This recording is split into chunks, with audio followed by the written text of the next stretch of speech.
Sahabat Lentera Injil TV, kita bersyukur kepada Tuhan karena Tuhan begitu baik bagi kita semua, sehingga hari ini kita boleh ada sebagaimana kita ada, semua karena anugerah Tuhan. Kita akan mendengarkan kabar baik hari ini tentang duri dalam daging. Mari kita baca kebenaran firman Tuhan dalam 2 Korintus pasal yang ke-12 ayat yang ke-7. Demikian firman Tuhan, dan supaya aku jangan meninggikan diri karena penyataan yang luar biasa itu, maka aku diberi suatu duri dalam dagingku, yaitu seorang utusan iblis untuk menggocok aku, supaya aku jangan meninggikan diri. Kekasih Tuhan, Paulus adalah seorang hamba Tuhan yang dipakai secara luar biasa.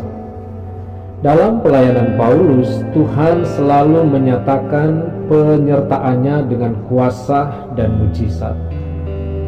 Melalui pelayanan Paulus, banyak jiwa yang percaya dan menerima Yesus Kristus Tuhan sebagai Tuhan dan Juru Selamat. Tetapi Rasul Paulus juga mengalami berbagai tantangan ketika melayani. Salah satunya adalah seperti teks yang kita baca hari ini, yaitu duri dalam daging yang ditulisnya pada surat 2 Korintus. Apa sebenarnya dimaksud Paulus tentang duri dalam daging? Tidak ditulis secara rinci. Apakah itu sakit penyakit, masalah pribadi, atau sesuatu yang mengganggu kehidupan atau pelayanan Paulus? Tidak ditulis dengan jelas oleh Paulus. Tetapi yang pasti duri dalam daging yang Paulus maksudkan adalah suatu kelemahan, suatu persoalan, pergumulan yang dialaminya, yang membuat dia selalu merasa terganggu dan tidak enak ketika hal itu menimpa dirinya.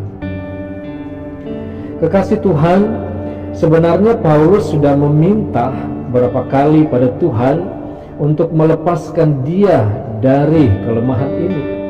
Tetapi justru Tuhan mengizinkan kelemahan ini dialami oleh Paulus. Mengapa Tuhan membiarkan Paulus mengalami duri dalam daging ini? Yang pertama, supaya Paulus tidak meninggikan diri. Paulus adalah hamba Tuhan yang banyak mendapatkan kenyataan luar biasa, dan dengan kenyataan ini dia bisa saja menjadi tinggi hati dan sombong. Oleh karena itu, duri dalam daging akan mengingatkan Paulus untuk tetap rendah hati dan hanya meninggikan Tuhan dalam kehidupannya.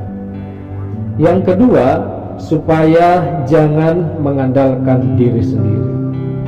Lewat kelemahannya, Paulus diingatkan bahwa dia sebagai manusia mempunyai keterbatasan dan tidak mampu untuk melakukan apapun tanpa pertolongan dari Tuhan. Dan yang ketiga, supaya kuasa Tuhan menjadi sempurna. Tuhan mengajari Paulus justru ketika Paulus mengalami kelemahan, maka kuasa Tuhan akan turun menaungi dan memberi kekuatan serta kemampuan pada dirinya. Kekasih Tuhan, mungkin kita sekarang sedang bergumul dengan kelemahan yang membuat kita menjadi seakan tidak berdaya.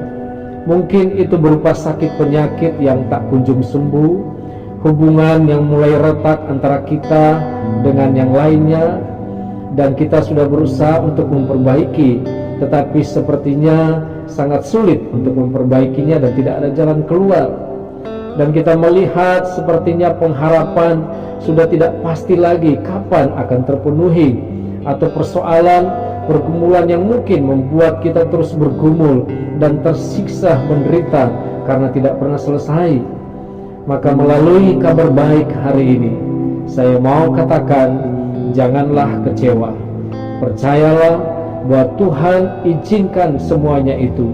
Tuhan izinkan pergumulan, persoalan, kelemahan kita alami, karena itu akan menjadi kebaikan bagi kita sendiri. Sebab ketika kita lemah, maka kuasa Allah akan menjadi sempurna di dalam kehidupan kita semua. Puji Tuhan, Tuhan Yesus memberkati kita semua.